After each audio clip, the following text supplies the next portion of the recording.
Nous avons besoin de dénoncer les accords militaires avec la France, mais sur le plan sécuritaire, on n'a pas besoin de la France. Et tant qu'on ne va pas le faire... Et j'ai eu une pensée pour vos camarades d'armes tombés ou blessés au front. Nous ne sommes pas encore satisfaits de ce qui est fait. Donc aujourd'hui, nous ne pouvons rien faire, on ne peut pas réussir cette lutte-là sans nous mettre ensemble avec les pays voisins, les pays qui nous entourent. Ils ne peuvent plus utiliser le franc CFA, parce que c'est avec le franc CFA qu'on va acheter les armes. Prenons d'autres richesses pour aller. Même si on ne quitte pas des armes, on peut acheter nos armes sans passer par la France. Et ils sont prêts à bloquer l'achat des armes. Parce que ce sont eux qui amènent, ce sont eux qui sont les sponsors officiels de... J'ai foi que ces moments de grande tristesse seront bientôt derrière nous. Nous prenons donc l'engagement de mieux faire face à l'hydre terroriste, quelle que soit l'évolution de leur mode d'action et de leur environnement géopolitique dans la sous-région. Parce que le Burkina est encore plus grand que le Bénin. Donc pour descendre, c'est une journée, à moto, ils vont descendre à Cotonou. Ils vont venir attaquer les gens, les civils dans la rue. Jamais, moi je n'ai entendu le gouvernement depuis 2016 faire une minute de silence en conseil des ministres. Mettre le drapeau en deuil. Mais c'est quoi? C'est quand tout le pays va brûler qu'on va mettre le drapeau en berne? Mais on n'a jamais eu il n'a jamais eu un communiqué du gouvernement pour au moins présenter des condoléances ou au moins les compassions du peuple aux victimes. L'État doit faire face, doit maintenant se déclarer comme un pays en guerre, à l'instar des pays de l'AES. Parce que ces pays-là sont déjà des pays très aguerris, ils ont l'expérience, ils savent. Et maintenant, ils vont conseiller le Bénin. Qu'est-ce qu'ils vont faire? Je salue particulièrement votre sens du patriotisme et du sacrifice. Sous les assaillants sont venus, ils ont pu saccager le dispositif facilement. Ils ont éliminé tous ceux qui sont là. Et ils avaient posté 30 personnes. 30 personnes étaient postées à là où vous dites que vous avez mis un dispositif vraiment équipé. Et on sent que les militaires n'étaient pas aussi équipés. Si nous nous référons au pays du Sahel, on a vu ce qu'on appelle l'équipement dans ces pays-là. Et malgré ça, ils sont toujours frappés par le terrorisme. Donc, au niveau du Bénin, c'est le dispositif qu'on nous a vanté, ça a monté sa limite. Ce dispositif-là a monté sa limite parce que les assaillants sont venus et ce n'est même pas dans la nuit. Ça veut dire que c'est dans la journée, vers 15 heures. Ça veut dire un dispositif où il y a l'Internet pour pouvoir se renseigner, tout ça. Les gens, le dispositif, on pouvait déjà voir les assaillants venir. C'est comme s'ils ont été pris du coup, en plein jour.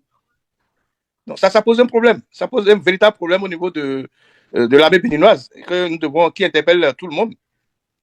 Ça interpelle tous les Béninois, on doit se demander, est-ce que nous sommes véritablement prêts à lutter contre le terrorisme? Parce que c'est maintenant que nous commençons par sentir le vrai terrorisme. C'est la première fois qu'on a eu un nombre aussi élevé de victimes. Donc, ce dispositif appelé Mirador, qu'on nous a chanté, on a mis un dispositif, il y a les trucs pour s'avancer, tout ça là maintenant, avec ce coup-là, ce premier coup-là que les gens ont frappé, on a vu les limites de ce dispositif-là. Et ça interpelle les autorités. Il faut savoir qu'il faut y mettre beaucoup plus de moyens. Comment vous interprétez, est-ce que c'est une stratégie de communication ou bien comment vous interprétez le fait que le gouvernement n'ait pas sorti une position officielle jusqu'à présent? Moi, ça ne m'étonne pas. Ça ne m'étonne pas, c'est moi que ça me refroidit. Parce que ce n'est pas le premier drame que le Bénin a connu. Et le régime n'a jamais répondu, et ne s'est jamais exprimé, et même présenté les condoléances aux victimes. On peut citer quelques drames que le Bénin a connus depuis l'avènement de ce régime-là. Et il y avait eu le drame de Tori, où les gens sont allés prendre les produits avariés, se sont fait brûler. Il y avait eu une vingtaine de brûlés vifs. Mais il n'a jamais eu un communiqué du gouvernement pour au moins présenter des condoléances ou au moins les compassions du peuple aux victimes. On a eu encore d'autres drames, mais on a eu le drame de Dassa, un bus de transport en commun là qui a de Baobab, oui, où il y a eu beaucoup d'incendies, où il y a beaucoup de disparus, de tués dans un feu ardent. On n'a jamais eu notre gouvernement n'a jamais eu un communiqué, n'a jamais eu de compassion du gouvernement. Maintenant, ce qui est encore grave, c'est l'armée. C'est-à-dire, c'est vous-même, on peut dire que bon, là-bas, ce sont des cas isolés.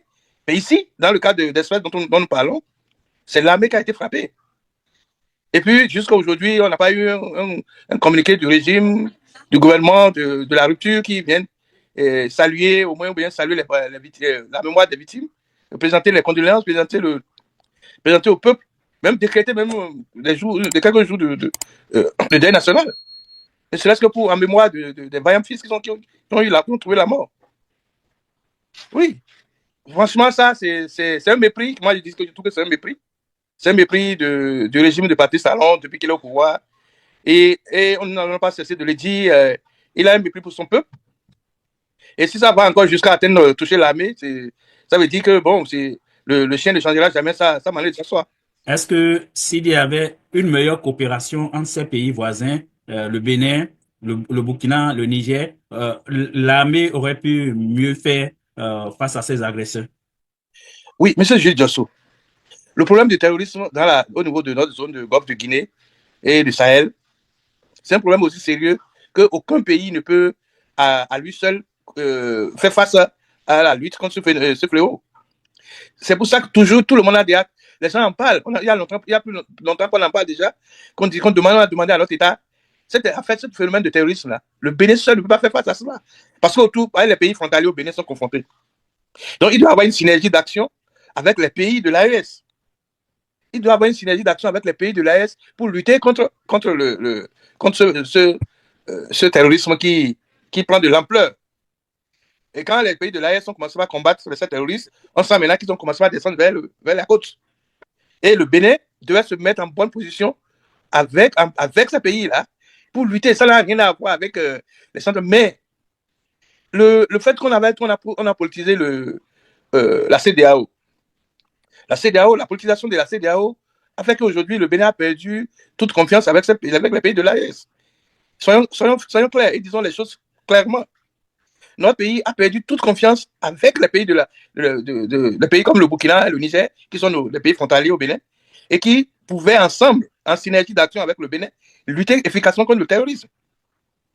Aujourd'hui, notre pays, à cause de la position que les autorités béninoises ont eue vis-à-vis des crises de renversement, de changement de régime par les militaires, ce qui s'est passé, la prise de position de nos autorités a refroidi le vivre ensemble qu'on avait avec ce pays-là. Et ce sont les conséquences que nous subissons. Le Bénin n'avait jamais eu autant une violente attaque, une attaque aussi violente depuis que ça commence, depuis 2022, où on a enregistré 2 ou 3 qu'on attaquait par dessus. Mais cette fois-ci, ils sont venus en force pour attaquer. Ils sont venus et ils savent du dispositif qui était là. Donc c'est normal qu'on se dise, mais qu'est-ce que nous faisons? Qu'est-ce que nous faisons alors? Si la guerre avec les pays frontaliers, si on va se mettre en opposition avec ce pays-là, ça veut dire que nous créons beaucoup de problèmes. Et ça se voit par ce qui s'est passé. Aujourd'hui, quand tu suis un peu les réseaux sociaux, tu vas voir, voilà, tout le monde dit, hein, on disait ça à Patrice Talon.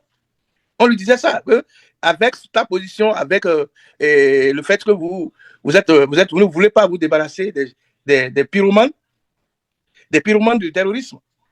Par exemple, ce que les gens nous reprochent, c'est l'acquaintance du Bénin avec la France. Il ne peut pas nous reprocher de ne pas avoir une coopération avec la France. Mais quand même, qu'on puisse quand même tirer notre coopération avec la France, on n'arrive pas à venir à bout du terrorisme. Parce que ce sont eux qui sont les financiers du terrorisme. Ce sont eux qui forment et qui vendent, qui nourrissent, je vais dire, qui nourrissent les terroristes, qui les arment et qui les envoient sur le terrain. Comment vous voulez vous combattre ces gens-là avec ceux qui sont leurs sponsors officiels? Et ça, c'est connu. Mais le Bénin continue toujours pas à entretenir, pas à faire venir les Français pour des formations. Donc, ça veut dire qu'on n'est pas prêt pour lutter réellement contre le terrorisme dans notre pays. Est-ce que on peut envisager des pistes de solutions pour qu'à l'avenir, on n'ait plus ces genres de drames au Bénin? On a quand même une trentaine de nos compatriotes et certains étaient très jeunes aussi qui ont été abattus lâchement par ces agresseurs. Est-ce qu'on peut envisager aujourd'hui des pistes de solutions pour prévenir surtout les prochaines attaques, sûrement qu'il y en aura d'autres? Oui, d'abord, la première des choses à faire, c'est par rapport à l'effectif de notre armée et par rapport à l'équipement. Les forces armées béninoises ne sont pas équipées. Et par rapport au nombre. C'est-à-dire l'État doit faire face, doit maintenant se déclarer comme un pays en guerre, à l'instar des pays de l'AES. Le Bénin doit se dire aujourd'hui, moi-même je suis en guerre. Et chercher d'abord à se rapprocher de ces pays-là, d'abord à améliorer la tension, à abaisser la tension, pas forcément rejoindre l'AES, mais au moins travailler sur le plan sécuritaire avec ces pays-là. Parce que ces pays-là sont déjà des pays très aguerris, ils ont l'expérience, ils savent. Et maintenant, ils vont conseiller le Bénin. Qu'est-ce qu'il faut faire? Si nous voyons, on ne peut pas positionner, comme je dis, on ne peut pas positionner 30 personnes dans une zone aussi dangereuse. Et il y a parmi, par exemple, même 11 stagiaires. 11 stagiaires, c'est les gens qu'on vient de recruter. Ça, c'est-à-dire c'est une défaillance terrible. Et les responsables qui l'ont fait doivent répondre. On ne peut pas envoyer dans une zone aussi dangereuse des stagiaires. On les a vus en photo. Ils ne peuvent pas mentir. Ils ne peuvent pas démentir que ce que nous disons est faux. Nous avons vu des jeunes qui sont morts, qui n'ont même pas de galon, qui ont encore la tête rasée. Ce sont des stagiaires. Il y a 11 parmi les victimes, 11 stagiaires qui ont été. Quels sont ces jeunes inexpérimentés là pour en faire sur le terrain? On n'a pas l'équipement. C'est-à-dire, l'équipement, c'est pour avoir les gilets. On se demande, est-ce que tous ces soldats avaient des gilets de sauvetage? Il faut des casques, il faut des gilets anti-balles, il faut des casques aussi anti-balles. Et il faut une formation. Ça veut dire, on s'amuse, en fait, nos autorités s'amusent avec la sécurité du peuple béninois. Parce qu'on croit que le terrorisme, c'est de l'autre côté, ça ne veut pas venir chez nous. Ça va venir chez nous.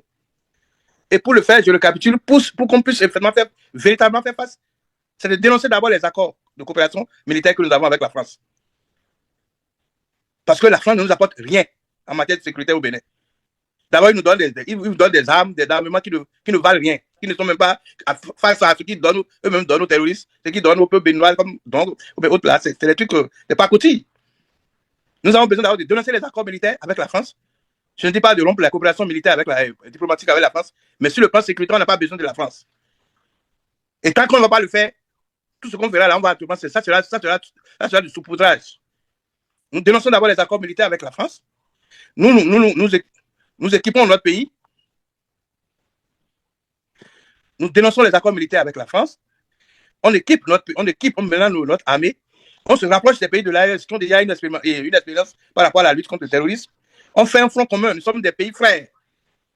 On ne peut pas se mettre à cause de comment dirais-je, de l'intérêt de l'impérialisme. On s'auto-détruit nous-mêmes. Nous tuons notre propre population. Donc, l'équipement de l'armée béninoise, elle est indispensable. Aller auprès parce que si nous ne dénonçons pas les accords militaires, on n'est pas libre d'aller sur le marché international acheter les armes appropriées. Il ne peut plus utiliser le franc CFA. Parce que c'est avec le franc CFA qu'on va acheter les armes. Prenons d'autres richesses pour aller. Même si on ne quitte pas déjà, on peut acheter nos armes sans passer par la France. On trouve d'autres moyens de paiement de nos armes. On peut acheter les armes ailleurs. C'est parce que c'est la France qui garantit la monnaie. Et que quand vous voulez acheter les armes, vous êtes obligé de passer par lui. Et ils sont prêts à bloquer l'achat des armes. Parce que ce sont eux qui amènent, ce sont eux qui sont les sponsors officiels du terrorisme. Comment vous voulez travailler avec ces gens-là? Ils vont vous empêcher. Donc, équiper notre armée, refaire le recrutement. À l'instar du Burkina Faso, qui a fait le recrutement, et il a demandé même comment dire, ils ont fait en sorte que les non-militaires, ceux qu'ils ont appelés VDP chez eux, ils ont renforcé parce que si on n'a pas le nom, on ne pourra pas faire face. On ne pourra pas faire face à ce fléau de terroristes qui détruit la sous-région. Et sinon, on ne fait rien. Aujourd'hui, c'est au nord du Bénin. Si on ne fait rien, ils vont descendre à Cotonou. Et c'est à ce moment-là que nous allons comprendre. Parce que le Bénin, c'est un petit pays. Hein. C'est pas comme le Mali, c'est pas comme le Niger. Même le Burkina, on croit que le Burkina est encore plus grand que le Bénin. Donc, pour descendre, c'est une journée. Hein. À moto, ils vont descendre à Cotonou. Ils vont venir attaquer les gens, les civils dans la rue. Donc, le problème est tellement sérieux que nos autorités ne doivent plus jouer avec des trucs de, comment on appelle, de saupoudrage, on fait ceci par là. Non. On doit prendre la sécurité béninoise au sérieux. Nous sommes un État maintenant en guerre, à l'instar des pays de l'AES. Et nous devons mettre les moyens, nos dirigeants doivent tout faire pour mettre les moyens. On a les moyens pour pouvoir équiper nos armées. Simplement, si nous ne continuons pas à traiter avec celui qui emploie les terroristes, on ne s'en sortirons pas. Nous ne s'en sortirons pas, on ne va pas s'en sortir si nous ne continuons pas à traiter avec la France. La France et les pays de l'OTAN qui sont les gens qui ont fabriqué ces terroristes qui ont déversé ça au niveau de notre sous-région.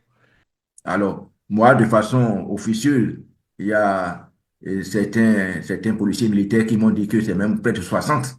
Bon, là, bon, on s'en tient à ce qui est dit officiellement pour le moment.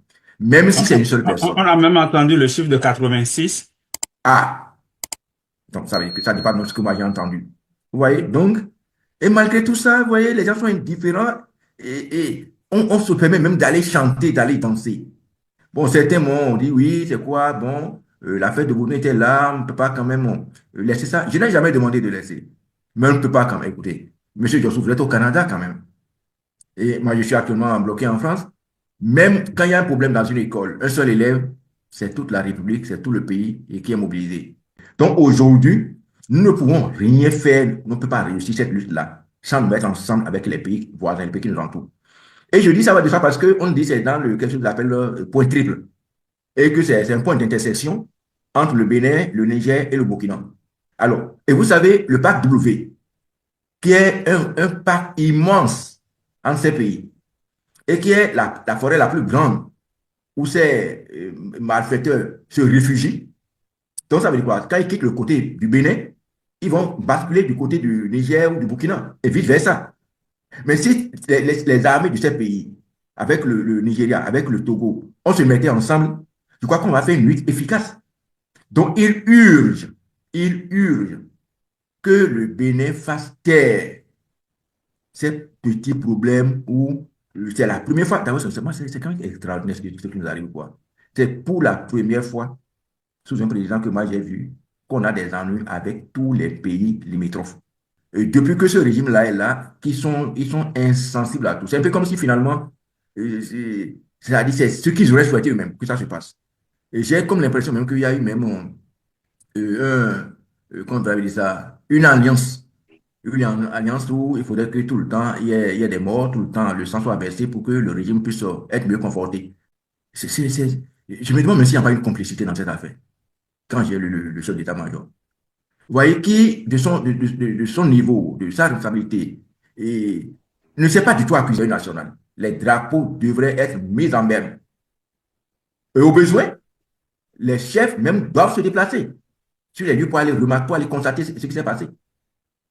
Pourquoi pas le chef de l'État? Maintenant, même si le chef de l'État ne peut pas y aller, il a un ministre chargé de la Défense.